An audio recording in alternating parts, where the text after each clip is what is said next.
Hello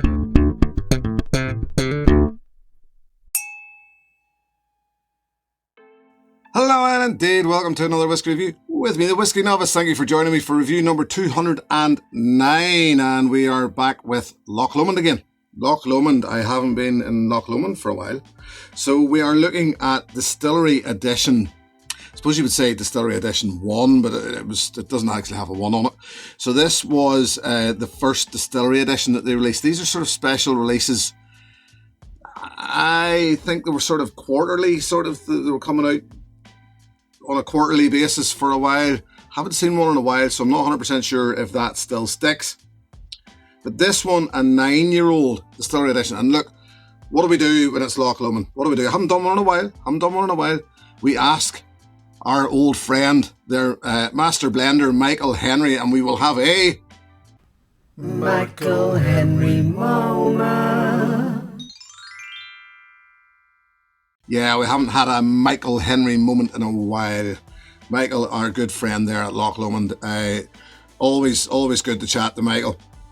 So this, Michael likes to mess around, and say mess around, I don't mean that in a cheeky way, but he likes to toy, to sort of jig things about and play around with the still formations, because remember that Loch Lomond are one of those distilleries that are in the position to do more than most Scottish distilleries, and that they've got the ability there to make grain whiskey, etc.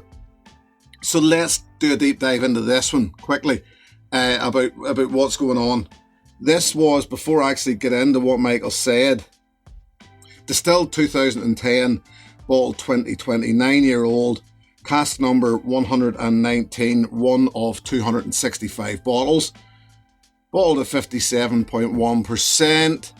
Non-chill filter, no colour added, obviously. So what else did Michael add to that? Yes, distilled on the 19th of February 2010, to be more precise. Straight neck still, wide spirit cut. 90-55%, giving a new make spirit strength of 65%. Now this is something that we have to think about. New make spirit strength of 65%. I like that. Why do I like that? Well, remembering that it's going into the cask at 63.5% ish. You're not cutting it with much water to get it into that cask.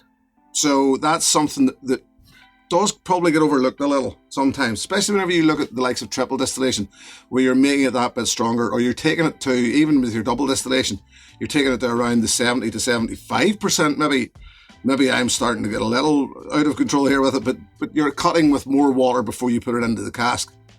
I like to see it cut with less water before it goes into that cask, because before it goes in there for its maturation, remembering if you're not going to release it at cask strength, basically the less dilution it gets before it gets into my bottle is what I'm saying. That's what I want. The less dilution, the better. The more natural the product. It's the way I look at it. Maybe it's just me.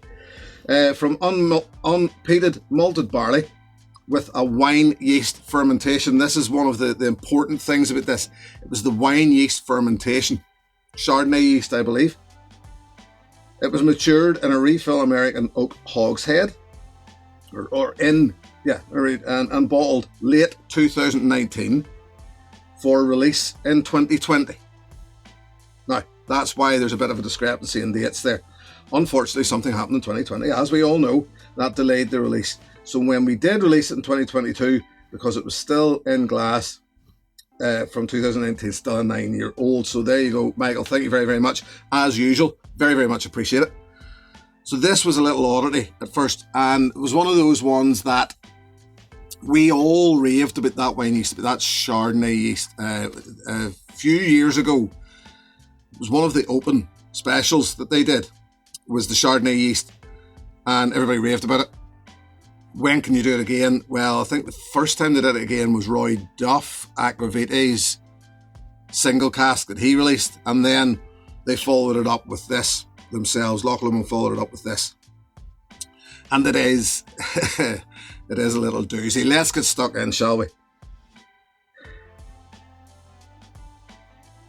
It's malty. It's slightly fusty. There's a word for you. You can figure that one out. There's a dusty grain or husk note in the background. Also loads of citrus notes, lemon and lime. Some fresh ginger in the background. This won't fight you on the nose at 57.1%. I think it's mostly because of all that fresh fruitiness that's going on.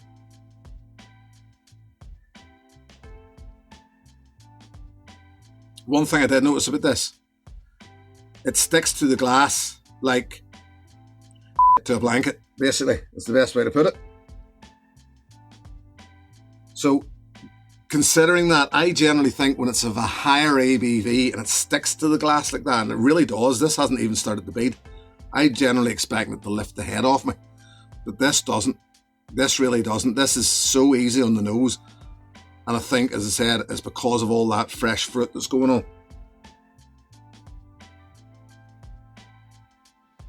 And when it settles down with some powdered sugar and pear. Pear, yes.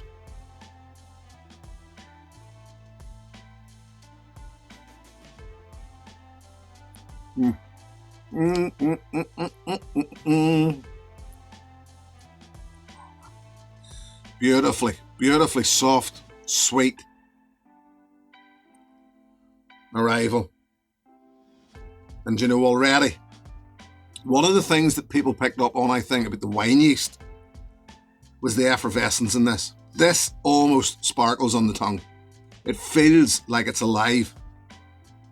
That's the first sip, and it already feels like that.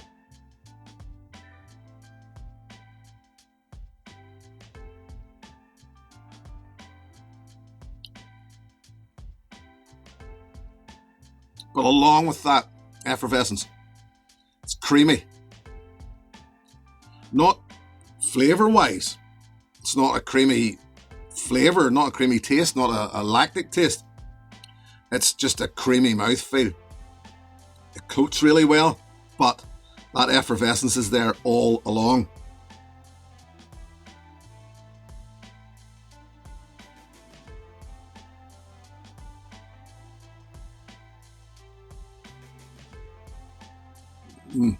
There's even a little waxiness like Clynelish. This is fantastic whiskey. It's in the scheme of things, it's a fairly simple whiskey. Flavour-wise, it's all about fresh fruit, loads and loads of fresh orange juice in there. Yes, those malty notes, honey notes, lemon and lime, all there again. But the fact that it's an ex-bourbon hoggy, it's not, there's no big, huge barrel influence going on here. This is about that spirit.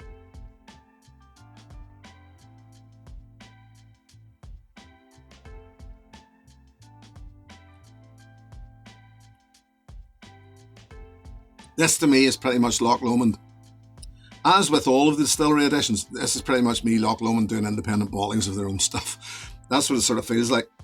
It's like they've taken their best and put it on show. This, as I said, single cask, one of 265 bottles. This was about I think this was about £65 a bottle. £65. Now, you'll do well to get it now. They're pretty much sold out, as is going to happen with single cask releases. But this is phenomenal. Malt and fruit in harmony. More of those slight gingery notes in the finish. That finish is, yeah, it's long. I had to think about it there because I'm just sort of still playing out malt, playing out right through to the end. That sparkling just goes on and on and on in the tongue. This, I really, really enjoyed this, if you couldn't tell. And look, before I get into the water, before I do anything else, £65-ish, I think it was. Someone will probably correct me. I just couldn't find records of what I paid for it. but I know it wasn't that expensive for what it was. For a single cask, one of 265 bottles, 9-year-old. So it's, yeah, youngish in the scheme of things, but I mean, at the same time, it ain't young.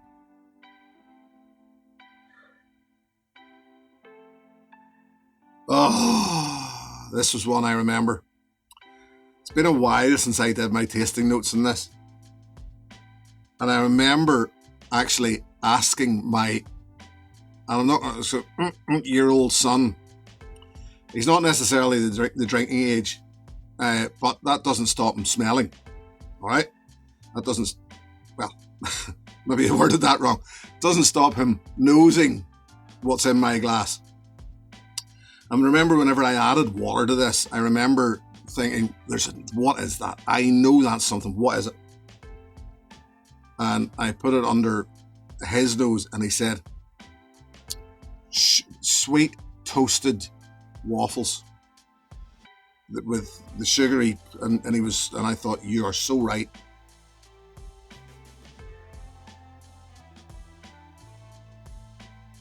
This is just what I want. This is what I want a whiskey of this age to nose like. This is what I want in my glass. This is what I want of a, and I'm saying, when I call it a simple whiskey, I'm talking about the maturation of it. Let me taste the spirit.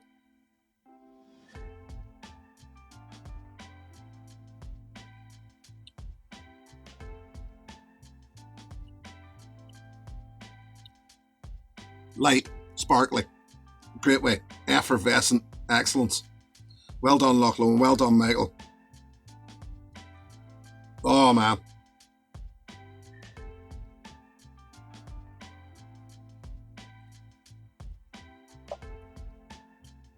All that brightness, all that fresh fruit. Lovely. Absolutely lovely. Do you know anybody who picked a bottle of this up? Well done. I hope, I imagine you enjoyed it as much as I have. Loch Lomond, I think most of you already knew that I was a fanboy. But whiskies like this encourage that fandom. This is incredible. So if you see it even popping up in auction, don't pay too much for it. But if you do, it's definitely worth a punt. It's incredible stuff. I don't think I can say any more than that.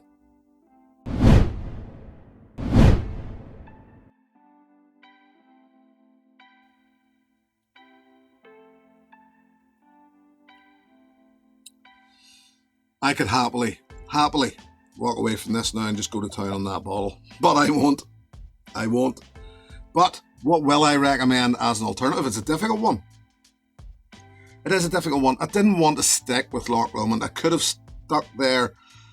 I probably could have said, Roy's bottling. Yeah, it was good. It was fantastic as well. But, also off the market. There have been other ones that Loch Lomond have done. I could have suggested them.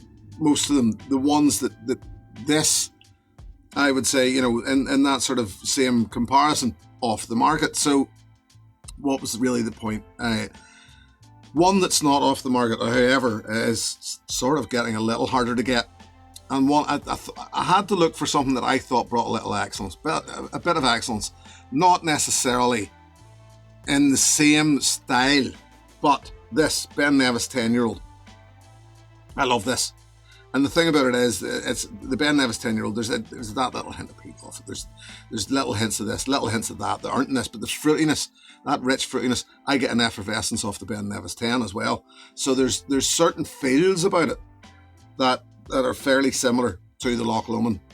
So I know, as I said, the Ben Nevis 10 becoming a little harder to get, but if you can get your hands on it, it's I think don't take into consideration what everybody says about it. I have heard reviews on this which panned it. Personally, I don't get it. I love the stuff, but each to their own. Obviously, not all of us have the same palate. Not everybody has the same taste. If we did, it'd be a boring world. We would all just want one whiskey, and that would be it. So, Ben Nevis 10, I would recommend to you as an alternative for this Loch Lomond 9-year-old Distillery Edition 1, I'm going to say, because the other ones did come back as 2 and 3 so far. And incredible whiskey in my opinion, incredible. So clean now that all that's passed through. And I'm getting hints on the nose of pine sap now and more fruit, lychee.